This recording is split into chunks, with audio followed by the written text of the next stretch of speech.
Dalam nama Yesus, haleluya. Siap melayani. Iya.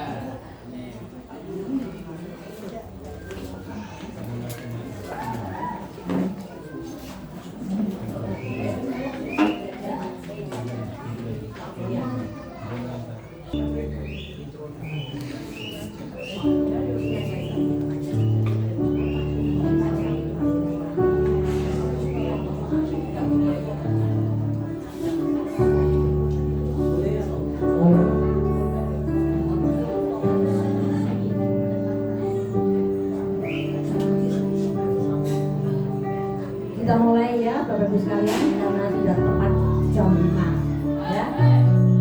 Salam Bapak Ibu sekalian. Selamat sore, selamat berkati di dalam nama Tuhan kami Yesus Kristus.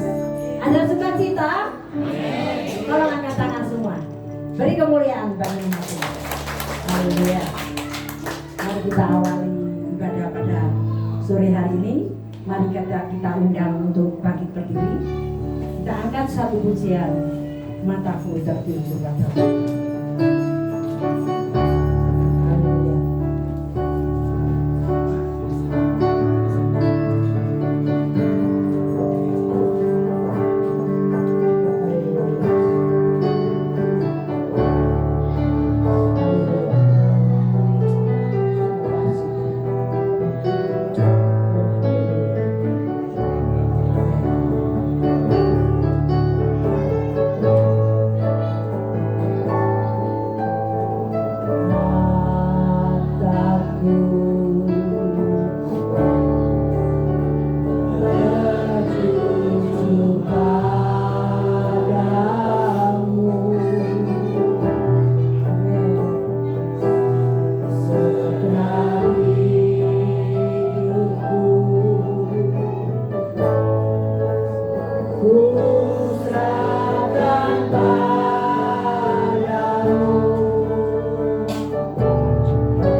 Engkau sungguh baik. Glory, haleluya. Terima kasih Tuhan. Terpujilah Engkau Yesus. Mari kita arahkan pandangan kita kepada Tuhan. Dia ada di dalam ruangan ini. Dia ada dalam hati kami. Mari kita menyembah Dia. Kita fokus kepada Dia. Glory, haleluya. Haleluya. Haleluya.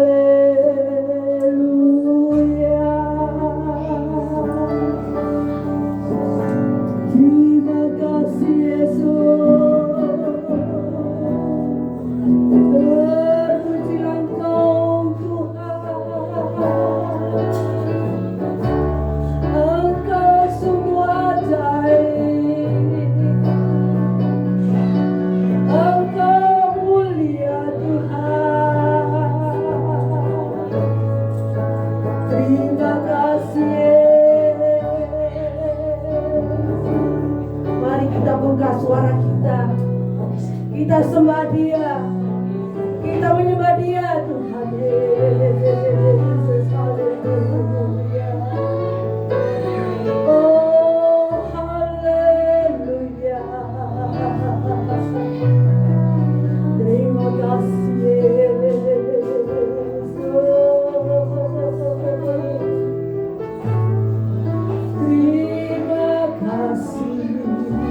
Haleluya. Terima kasih. Terpujilah Engkau.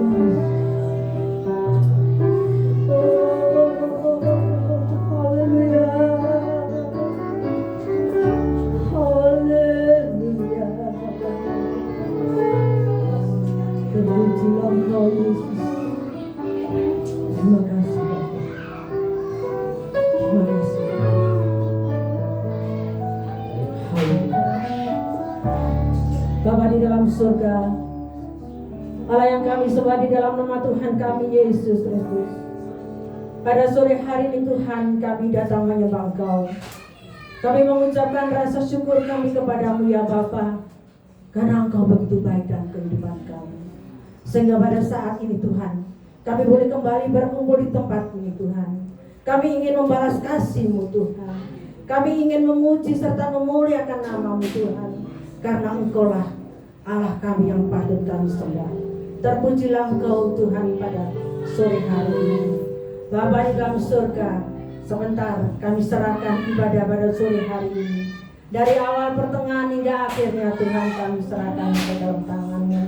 Kami berdoa bagi hamba-hamba-Mu ya Bapa, yang sudah melayani pekerjaan-Mu pada saat ini, baik WL, baik singer maupun terima tamu aser, walaupun semuanya Tuhan kami serahkan ke dalam tangan-Mu. Teristimewa Tuhan kepada hamba-Mu yang sebentar akan menyampaikan firman-Mu. Kiranya Kau urapi Tuhan dengan kuasa Roh Kudus. Biarlah kami boleh mengerti ya Bapa, apa yang menjadi kehendak-Mu dalam kehidupan kami, sehingga kami pulang boleh membawa berkat-Nya daripada Engkau. Terima kasih Bapa. Di dalam nama Tuhan kami Yesus Kristus, kami siap memuji serta memuliakan nama-Mu. Haleluya. Amin. Kami silakan.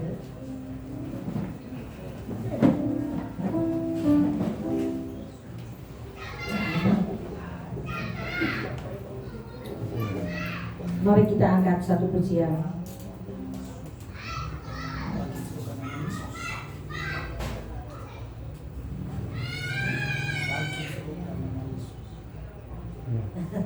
Maaf ya Bapak sekalian. Ini loh. Bangkit ceritanya. Ya. Semangat ya Bapak sekalian. Haleluya.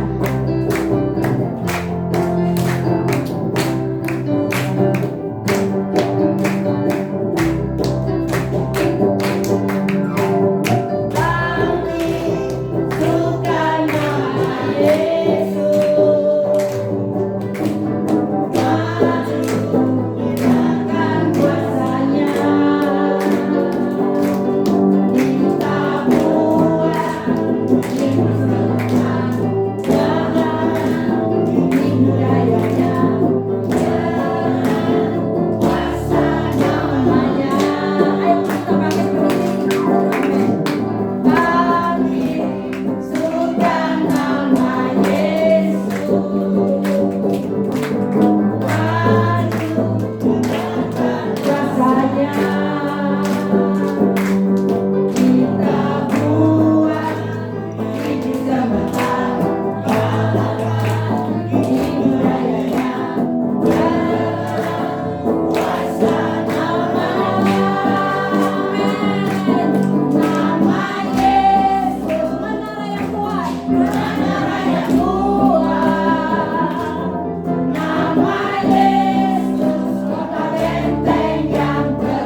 sekalian yang mungkin ingin menyaksikan tentang kasih Tuhan, kami beri kesempatan dan silakan maju ke depan.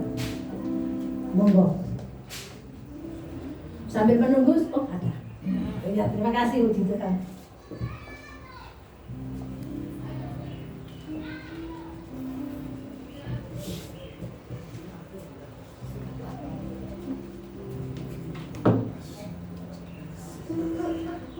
Salam. Sugeng sonten.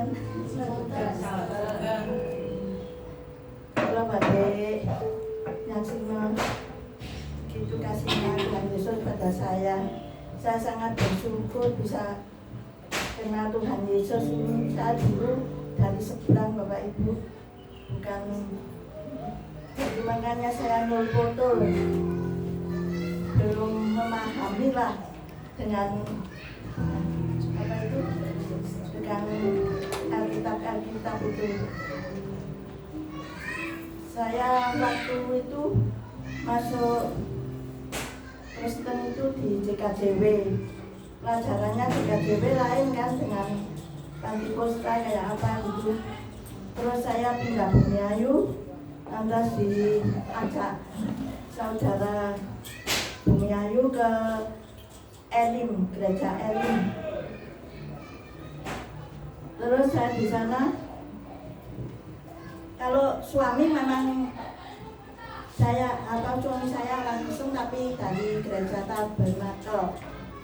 Tapi waktu itu tidak pernah ngajak saya atau nyuruh saya ke gereja, itu tidak pernah. Dia diam saja.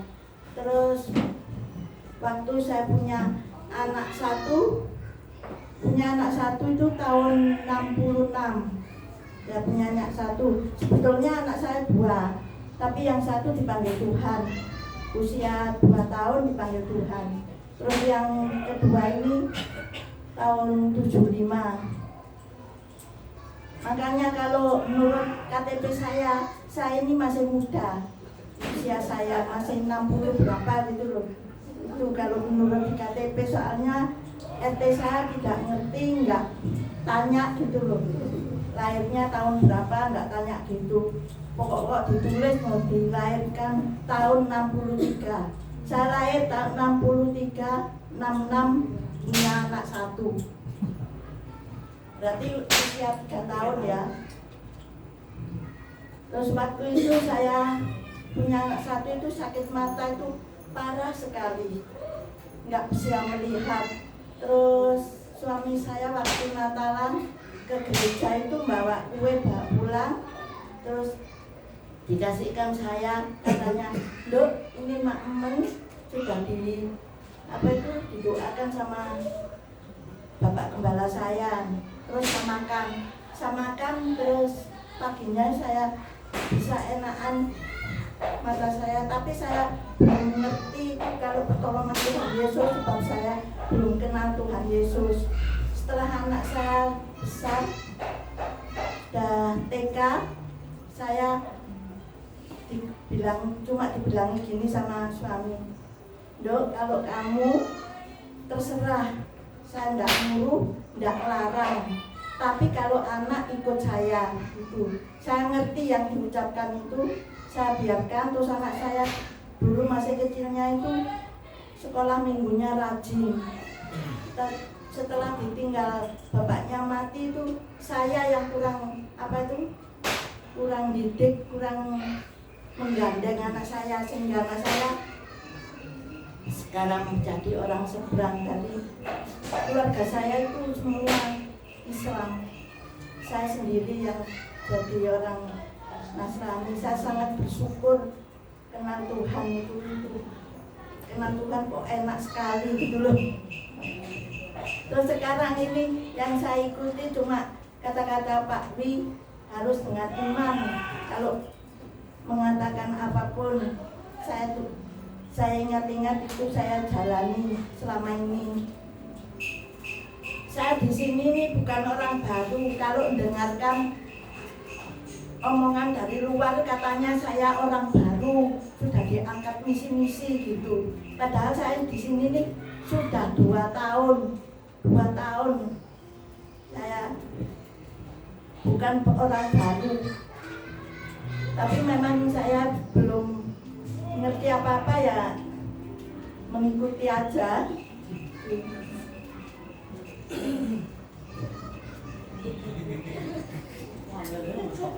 Saya malu tertawai bahkan saya kenal lama sama Bapak Gembala ini di gereja GBI Surapati, kenal saya.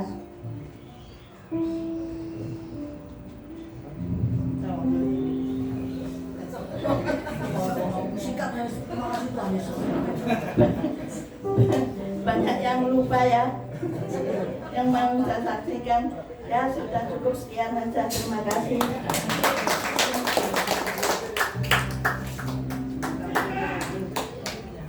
Puji nama Tuhan. Terima kasih Bu Sumiati yang sudah menyaksikan kasih Tuhan. Bu Sumiati nggak bisa cerita apa-apa. Pokoknya Tuhan Yesus itu baik. Amin. Dalam segalanya Dia baik. Amin. Amin. Puji nama Tuhan. Tibalah saatnya sebentar kami akan mendengarkan firman Tuhan. Mari kita undang kita berdiri. Kita angkat satu pujian. Tunduklah aku ya Tuhan.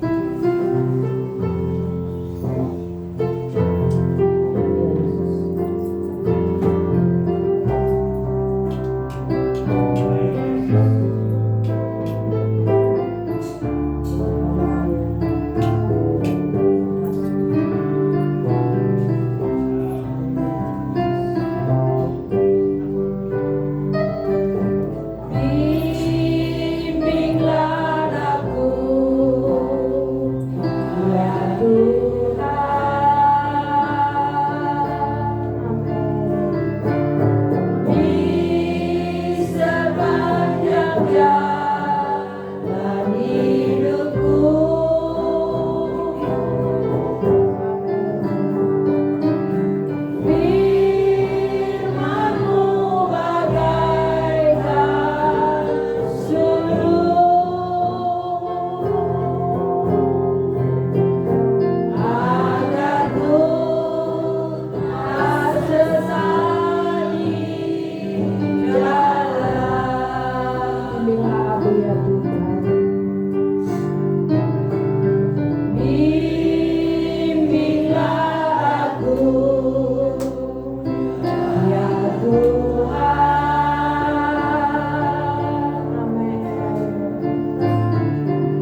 silakan duduk. Waktu dan tempat kami serahkan kepada Bapak.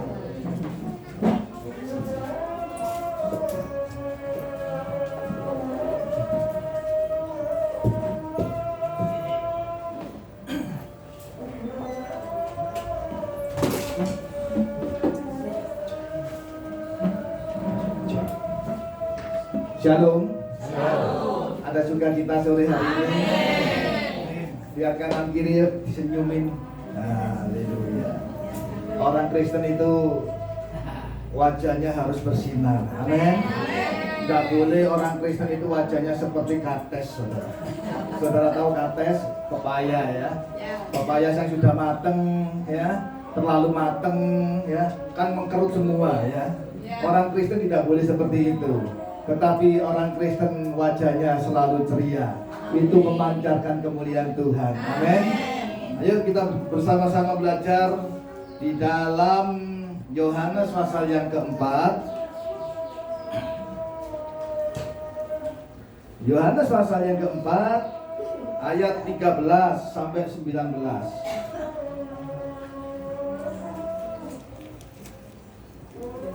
Yohanes pasal yang keempat ayat 13 sampai 19. Sudah ketemu, katakan amin.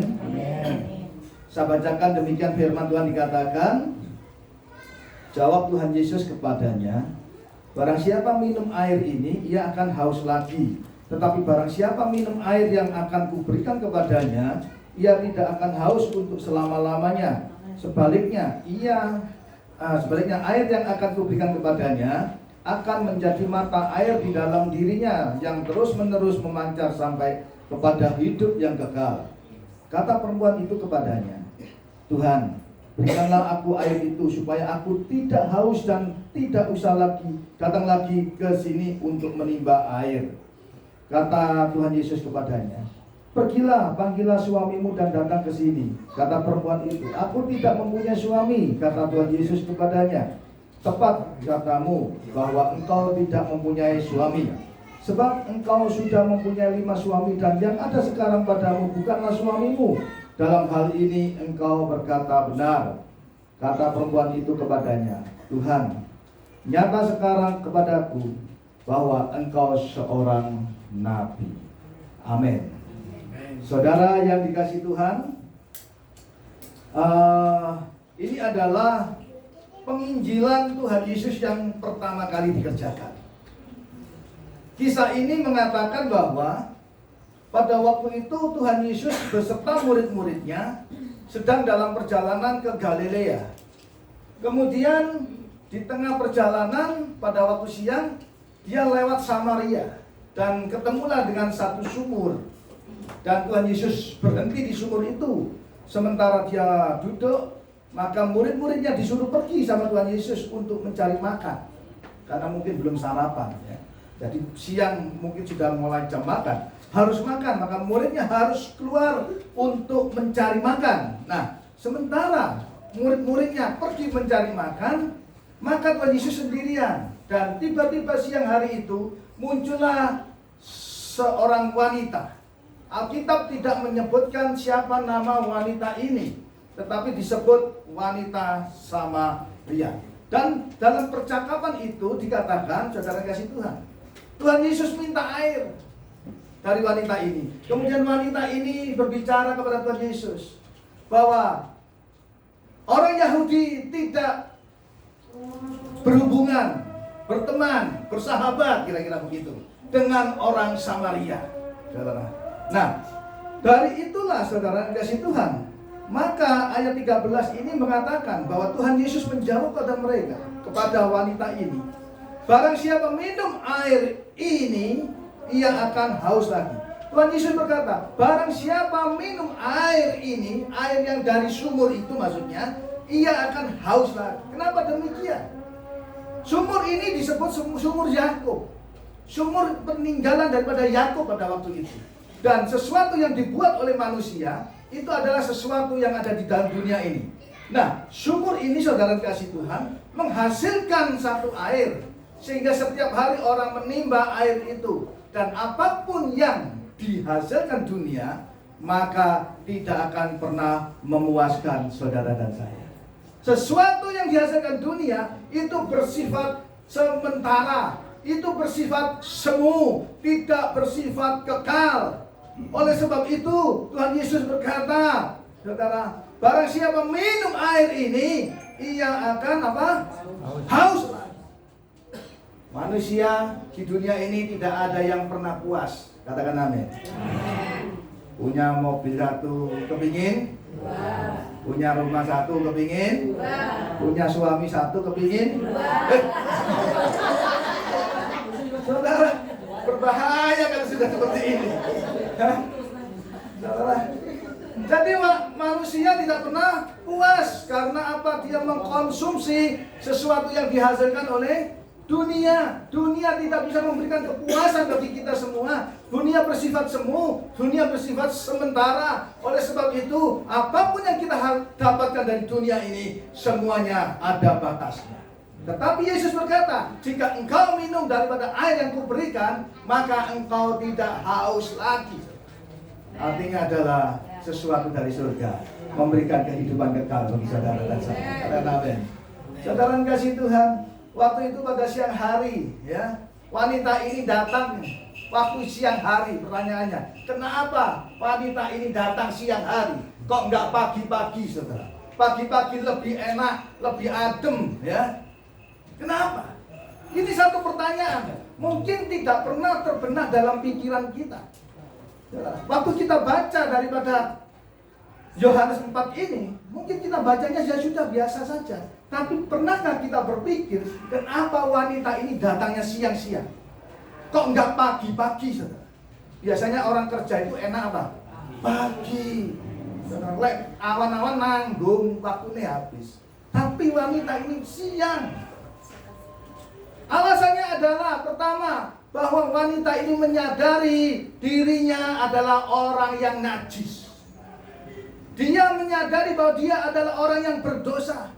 Dia menyadari bahwa dia adalah orang yang menjijikkan. Saudara perhatikan, pada waktu Tuhan Yesus berkata, panggillah suamimu datang ke sini. Apa yang dikatakan oleh wanita ini? Aku tidak punya suami. Tapi Tuhan berkata apa? Sudah punya berapa? 5 suami. Bayangno saudara, gila nih gak kira-kira? Perempuan punya 5 suami, terus kemudian masih bergaul dengan laki-laki lain. Gila nih gak kira-kira? Jijiki saudara. Artinya adalah orang ini adalah pelacur, orang yang berdosa, orang yang sangat-sangat gila nih, biar gitu. Sehingga dia kalau datang pagi, saya percaya dia ini akan dikucilkan banyak orang hari itu. Dia akan tertekan, dia merasa malu. Makanya dia nggak mau datang pagi-pagi, karena pagi di sumur itu pasti banyak orang, saudara. Dia malu datang, ya, karena dia adalah orang yang berdosa. Jadi saudara kasih Tuhan, ini penginjilan pertama Tuhan Yesus kepada wanita ini. Tuhan Yesus bercakap-cakap daripada wanita ini. Kemudian saudara dikasih Tuhan, dikatakan demikian. Ayat 15, perhatikan. Kata perempuan itu kepadanya, nyanyi huruf besar ya, berarti Tuhan Yesus. Tuhan, berikanlah aku air itu supaya aku tidak haus dan tidak usah datang lagi ke sini untuk menimba air. Perhatikan saudara kata-kata perempuan ini. Dia mau air yang dijanjikan Tuhan itu, supaya dia tidak lagi menimba air yang selama ini dia ambil. Artinya adalah bahwa wanita ini mengerti, memahami bahwa dia sudah tidak lagi punya masa depan. Hidupnya adalah hidup yang mati sebenarnya, karena dia orang berdosa. Alkitab berkata, upah dosa adalah maut. Dia sebenarnya tidak lagi hidup secara roh, rohnya sudah mati. Dia mengalami satu penderitaan yang begitu luar biasa. Oleh sebab itu, dia kepingin dipulihkan. Dan dia berkata, Tuhan, berikanlah aku air itu. Jadi kata-kata ini menunjukkan bahwa wanita ini kepingin mengalami satu pemulihan di dalam dirinya. Dia perlu air kehidupan itu. Dia perlu air yang daripada surga itu. Dia perlu air yang menyegarkan untuk selama-lamanya. Tidak terus menimba, capek deh katanya gitu. Ya. Saudara, kita hidup di dunia ini capek sekali.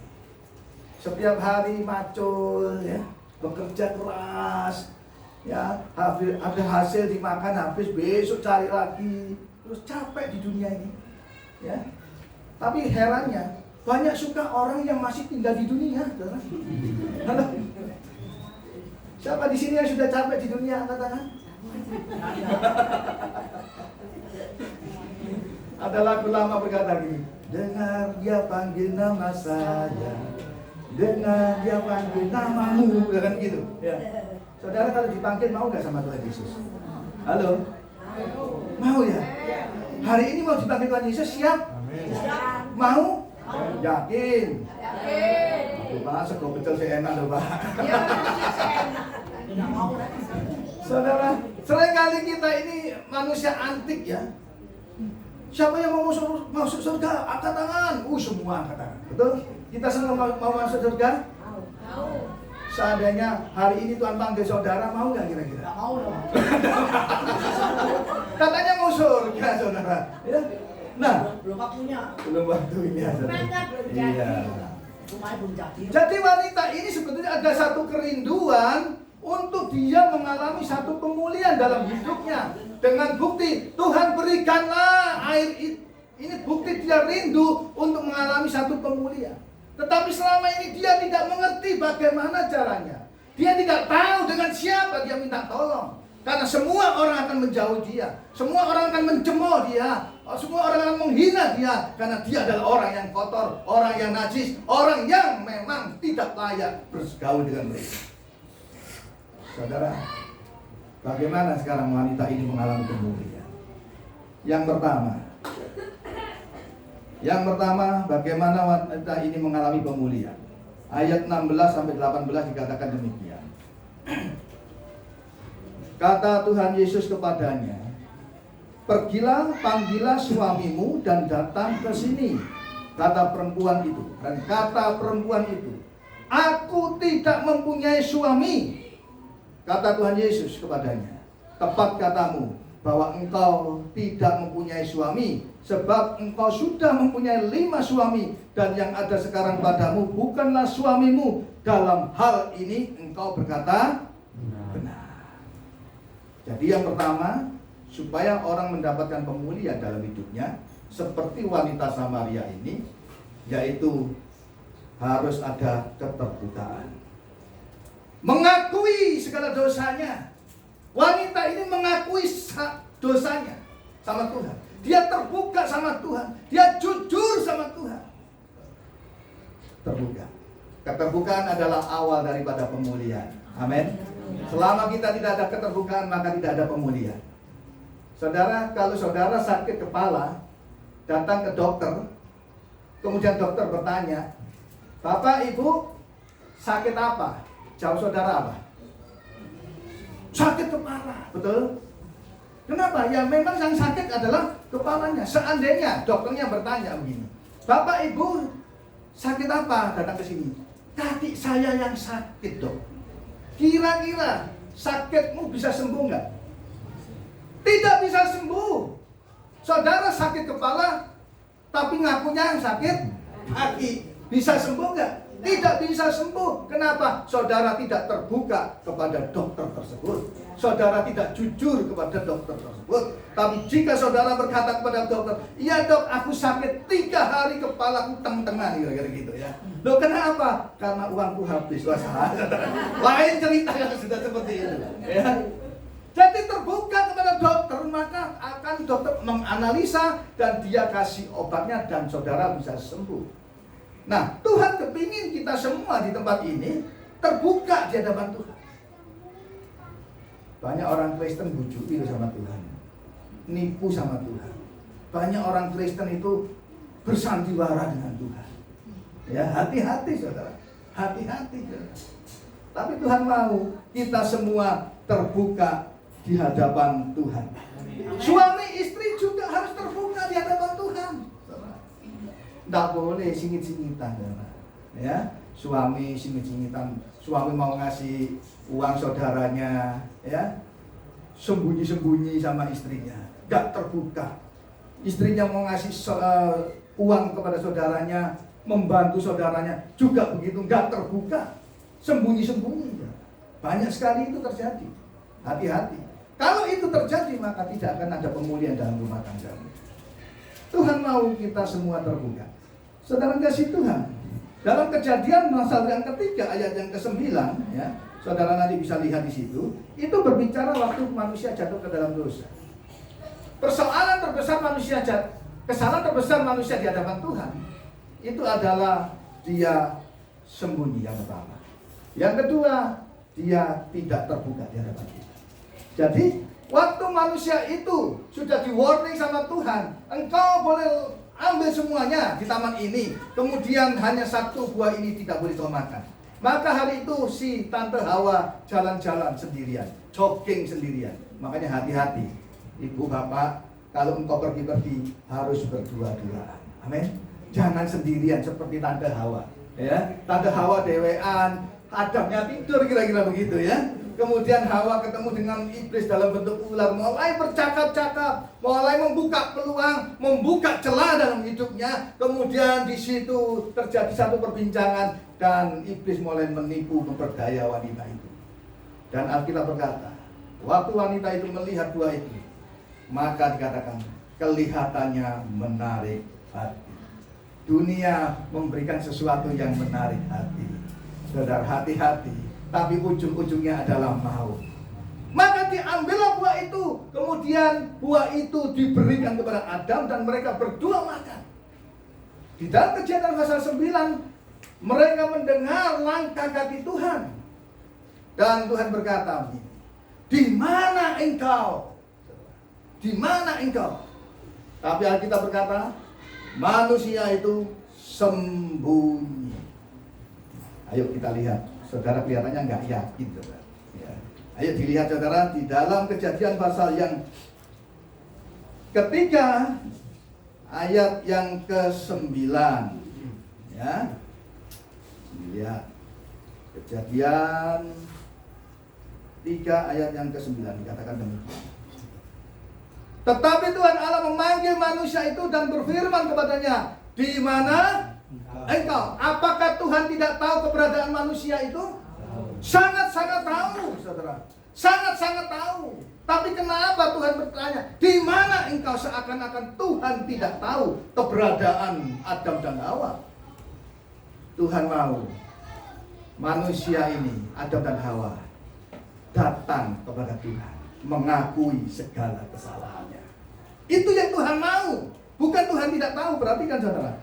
Ia menjawab, ketika aku mendengar bahwa engkau ada dalam taman ini, aku menjadi takut karena aku apa?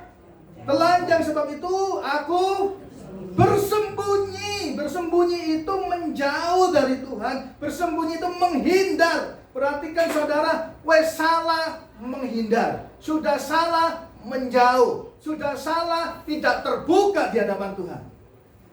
Ada pemulihan enggak? Tidak ada.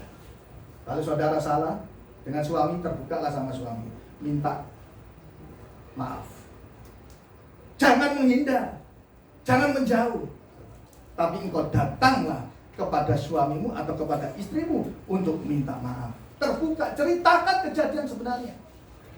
Wanita dan Adam dan Hawa ini, dia menjauh, dia bersembunyi, menghindari daripada Tuhan.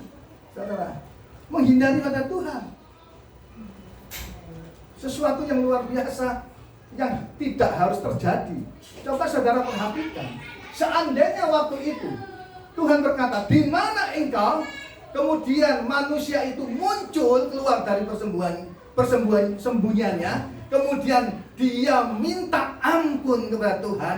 Kira-kira Tuhan mengampuni tidak? Pasti mengampuni, saudara.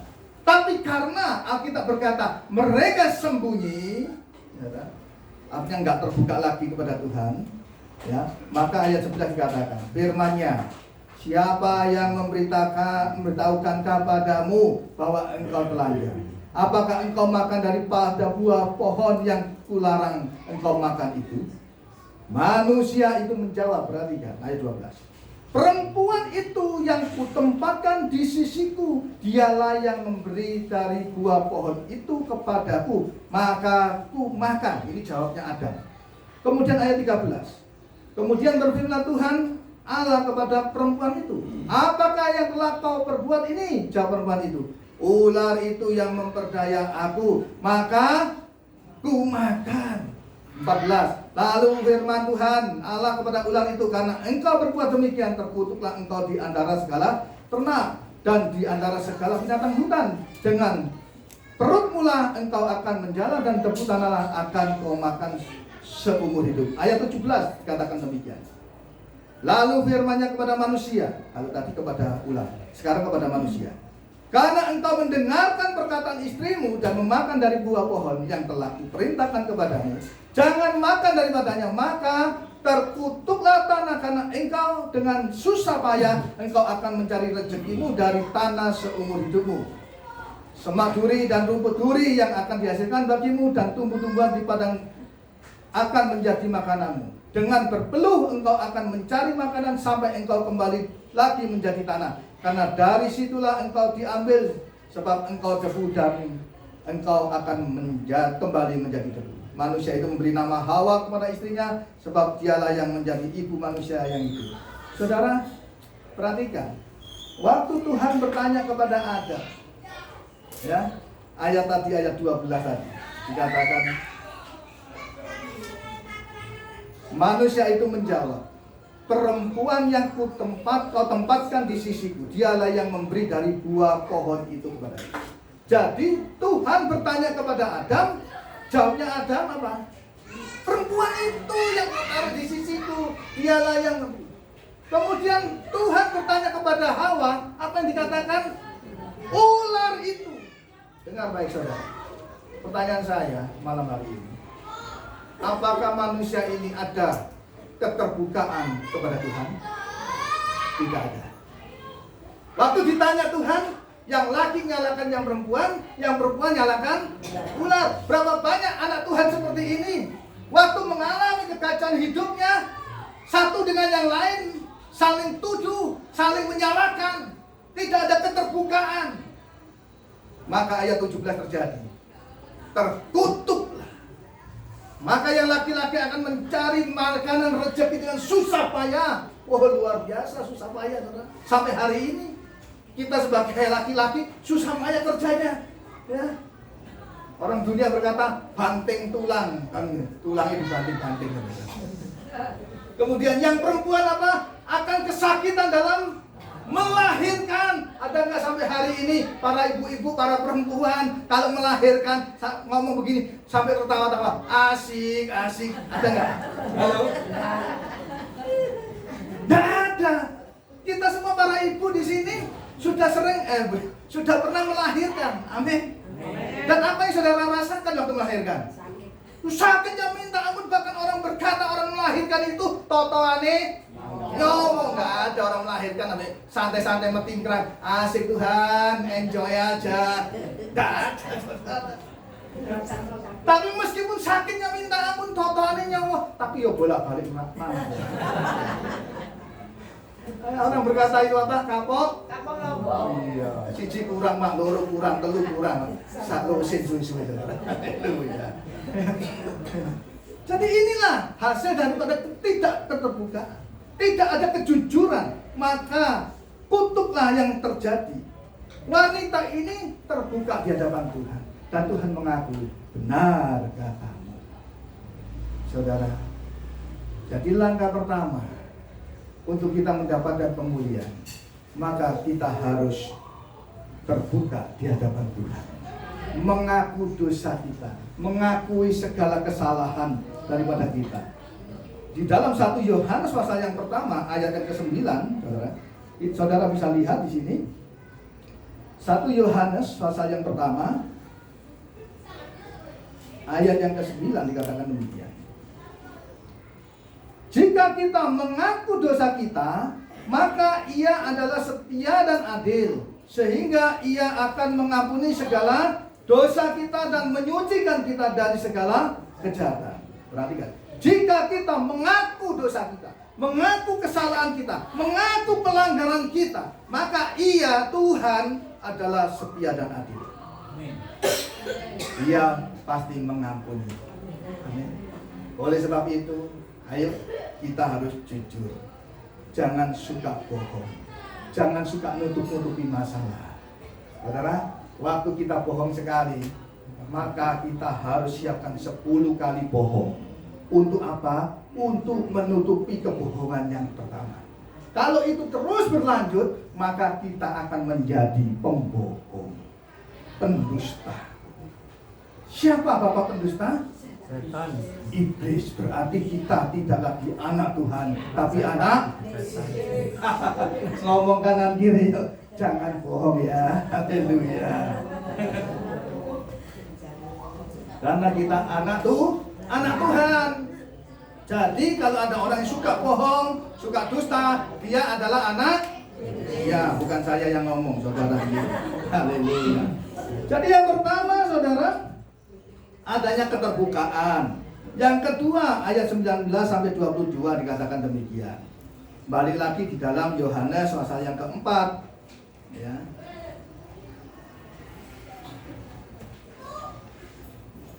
Ayat 19 sampai 22 dikatakan demikian.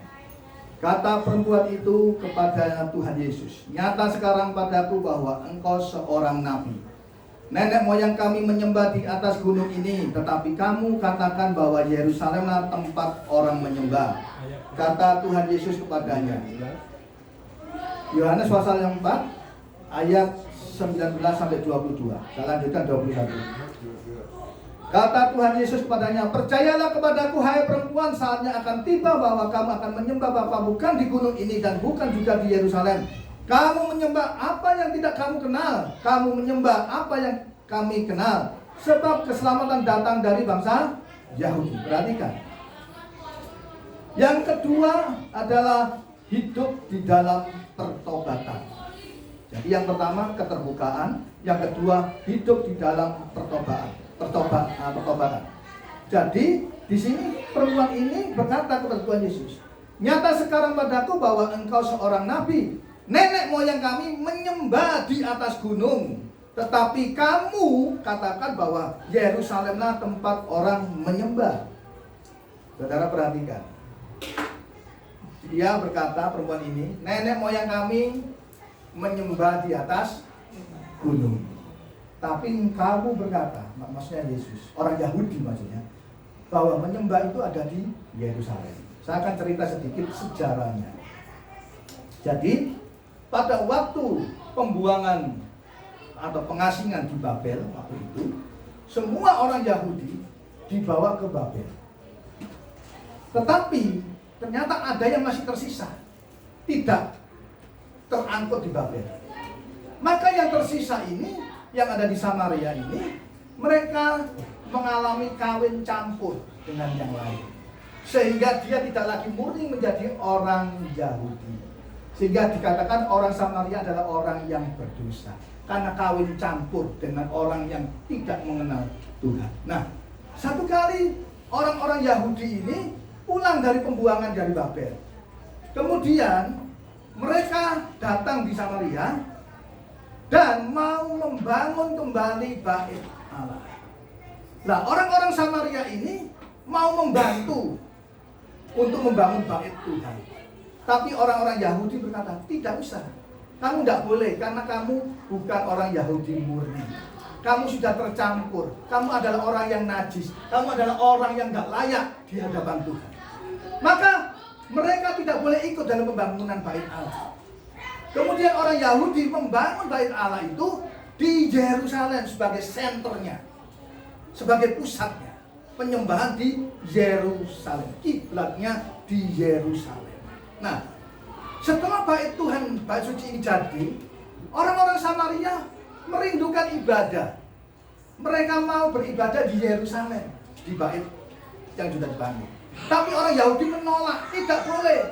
Kamu nggak layak, tidak boleh ibadah di sini. Saudara, berarti orang Samaria tidak punya tempat untuk ibadah. Maka mereka membangun tempat ibadah sendiri, yaitu di gunung.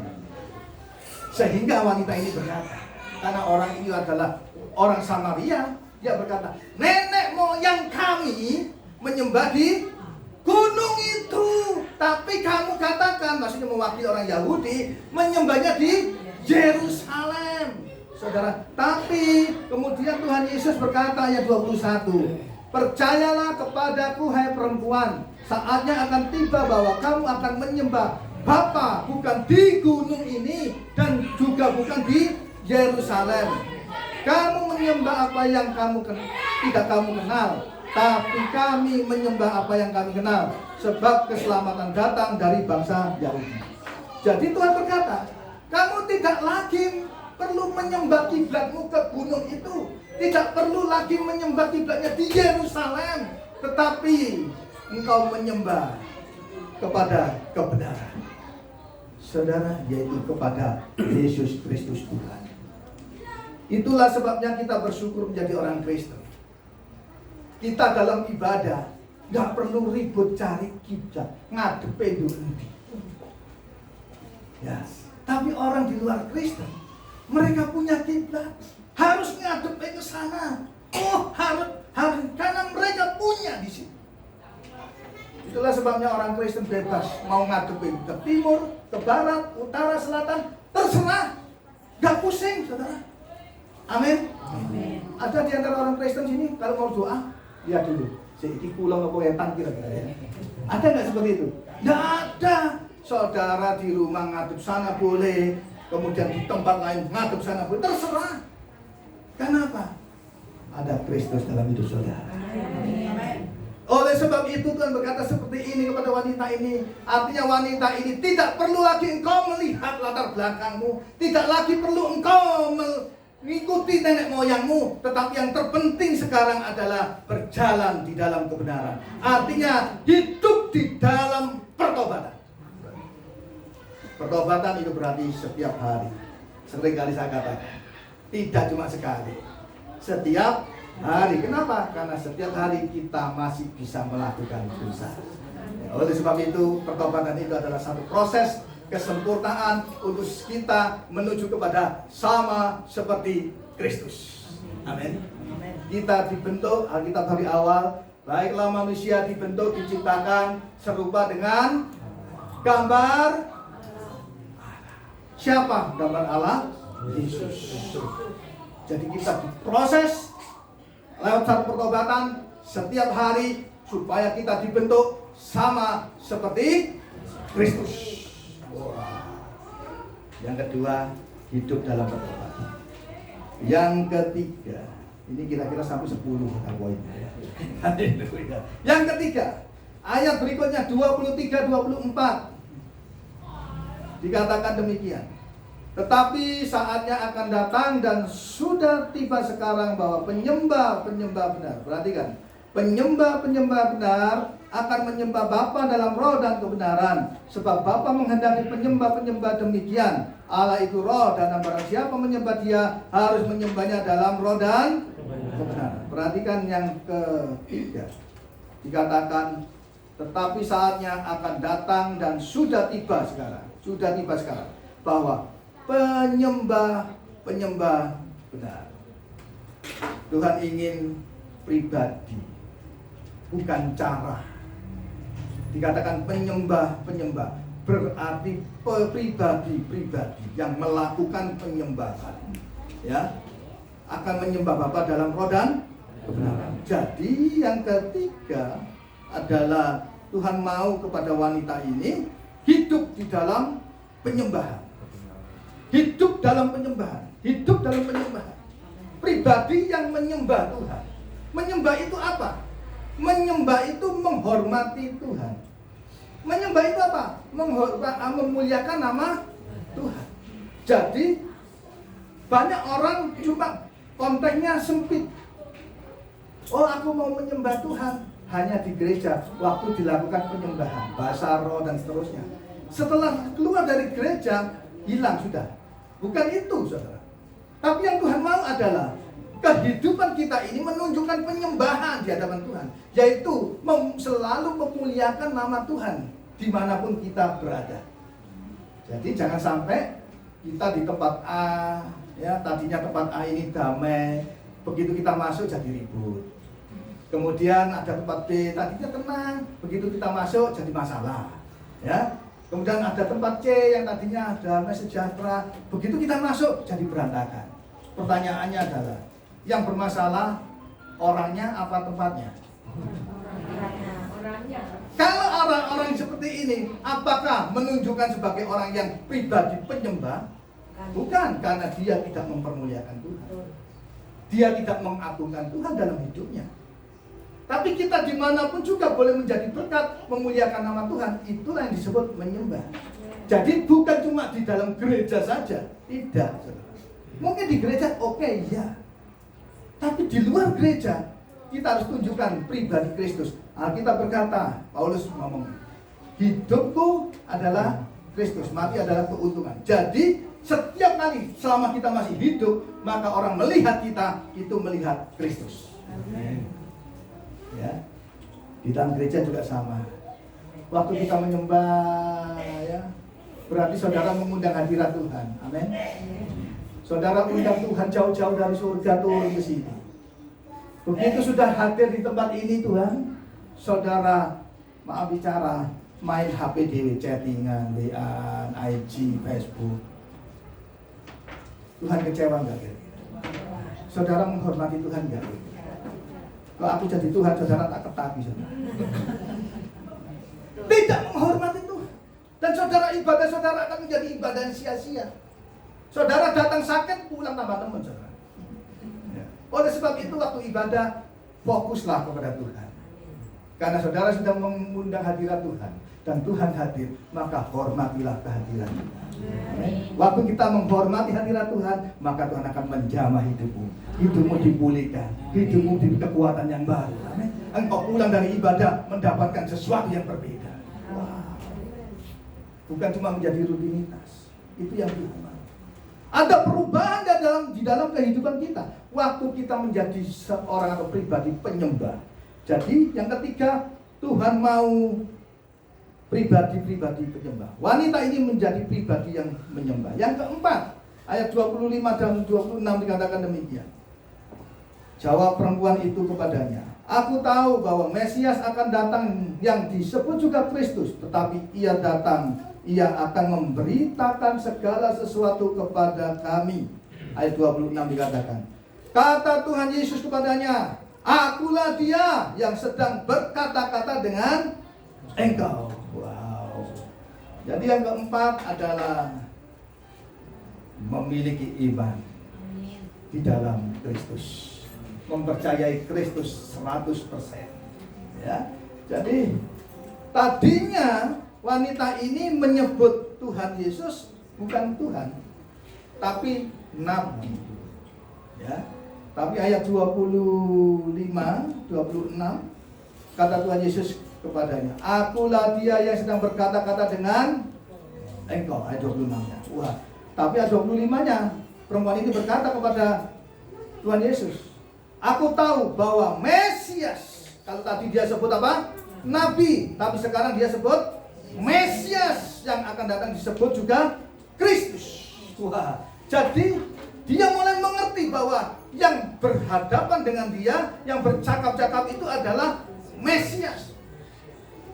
Maka kepercayaannya mulai muncul, mulai memiliki iman kepada Kristus. Dan ayat 28 dikatakan demikian.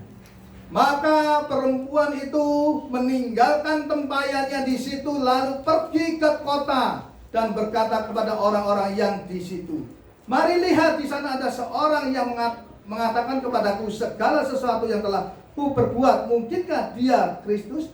Maka mereka pun pergi keluar kota, lalu datang kepada Yesus. Perhatikan saudara, waktu wanita ini mempercayai Tuhan Yesus, dia memiliki iman kepada Kristus, hidupnya dipulihkan. Kemudian dia tanpa basa-basi, dia tinggalkan itu tempayan-tempayannya. Kemudian dia masuk di dalam kota. Dia tidak lagi malu, dia tidak lagi minder, dia tidak lagi takut dengan orang-orang kota. Dia keluar dari itu, masuk dalam kota, dan dia bercerita tentang Yesus. Dia sampaikan tentang Mesias. Artinya adalah wanita ini setelah dipulihkan, maka hidupnya menjadi berkat bagi banyak orang. Hidupnya bercahaya, memancarkan sinar kemuliaan Tuhan. Wah, dia ceritakan tentang Yesus. Maka orang-orang yang di kota itu mulai mendengar ceritanya. Orang-orang di kota itu mulai penasaran. Dan orang-orang yang di kota itu langsung mengikuti dia dan datang kepada Yesus. Jiwa-jiwa diselamatkan. Saudara dikasih Tuhan, dari orang yang dihina, dari orang yang kotor, dari orang yang jijik, dari orang yang tidak lagi punya pengharapan, tidak ada sesuatu yang bisa diandalkan. Pada waktu dia mengalami perjumpaan dengan Yesus, hidupnya diubahkan. Amin. Ada keterbukaan dalam dirinya, ada pertobatan hidupnya. Dia menjadi pribadi-pribadi penyembah. Kemudian imannya mulai muncul, maka dia dipulihkan Tuhan dan menjadi sinarnya Tuhan. Dia menjadi berita luar biasa hari itu. Seorang yang dikatakan berdosa, seorang Samaria, hari itu bergaul dengan seorang Yahudi. Bukan cuma bergaul saja, tetapi dia menjadi bagian daripada Kristus. Dia tidak lagi melihat nenek moyangnya dulu menyembah di gunung, tapi dia melihat menjadi Kristus menjadi senter dalam hidupnya. Saya berdoa, kita semua jemaat di tempat ini, tidak lagi engkau perlu lihat masa lalumu. Tidak perlu lagi engkau melihat masa yang menyusahkan dulu, nenek moyangmu model bagaimana. Tapi yang Tuhan mau adalah engkau sekarang jadikanlah Kristus senter dalam hidupmu. Engkau alami perjumpaan pribadi, maka hidupmu pasti diubah. Mari bangkit berdiri bersama-sama. Haleluya. Nyanyikan satu lagu. WL bisa maju ke depan. Yesus kau kebenaran.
Nyanyikan dari angka.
dalam diri kami.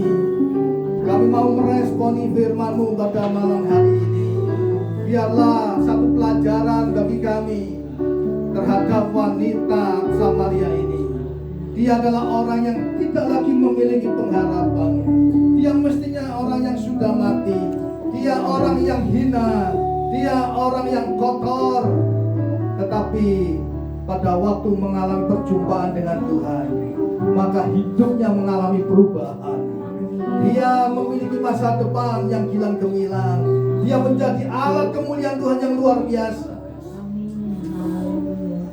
Dia mau terbuka di hadapan Tuhan. Dia menjadi pribadi-pribadi yang jujur di hadapan Tuhan. Dan juga biarlah hidupnya menjadi hidup yang penuh dengan pertobatan. Dan wanita ini juga menjadi satu pribadi penyembah. Menyembah Tuhan, menghormati Tuhan, memuliakan Tuhan dimanapun juga wanita ini berada. Dan dia memiliki iman yang kokoh kepada Kristus. Kalau tadi waktu berjumpa dia katakan nabi, tapi pada waktu terakhir dia berkata, engkau Mesias, engkau adalah Kristus. Wanita ini mengakui keberadaan Tuhan Yesus, mengakui identitas daripada Kristus. Imannya menjadi iman yang kokoh, iman yang kuat, sehingga dia tidak lagi mengalami ketakutan. Dia langsung keluar dari tempat itu dan dia menyampaikan kabar baik bagi orang-orang di kota itu, sehingga orang-orang yang di kota itu menerima kabar sukacita daripada wanita ini, dan mereka datang kepada Kristus menyembah Tuhan Yesus. Pakailah kami semua di tempat ini Tuhan, para anak-anak-Mu di tempat ini. Bukan masalah usia yang sudah lanjut. Tuhan bisa pakai siapapun juga tanpa melihat usia. Selama Tuhan memberikan kesempatan bagi mereka, maka mereka masih ada kesempatan untuk memuliakan nama Tuhan. Pakailah mereka Tuhan di dalam kehidupan mereka sehari-hari. Melalui kehidupan mereka, biarlah orang-orang bisa mengenal pribadi Yesus. Melalui kehidupan mereka, biarlah orang-orang yang tidak pernah tahu Yesus mendengar nama Yesus, sehingga jiwa-jiwa dipulihkan, jiwa-jiwa diselamatkan. Bukan karena kuat gagah kami semua, tapi itu karena kemurahan Tuhan, karena Tuhan berkarya atas setiap jemaat-Mu di tempat ini. Terima kasih Tuhan, meteraikan firman-Mu ini atas kami semua yang sudah hadir. Pakailah hamba-Mu terus menjadi alat kemuliaan Tuhan. Biarlah Roh Kudus terus akan menuntun hari demi hari atas kehidupan kami semua. Di dalam nama Tuhan Yesus Kristus yang sudah diberkati Tuhan, katakan amin. Kemuliaan bagi nama Tuhan. Haleluya. Silakan saudara.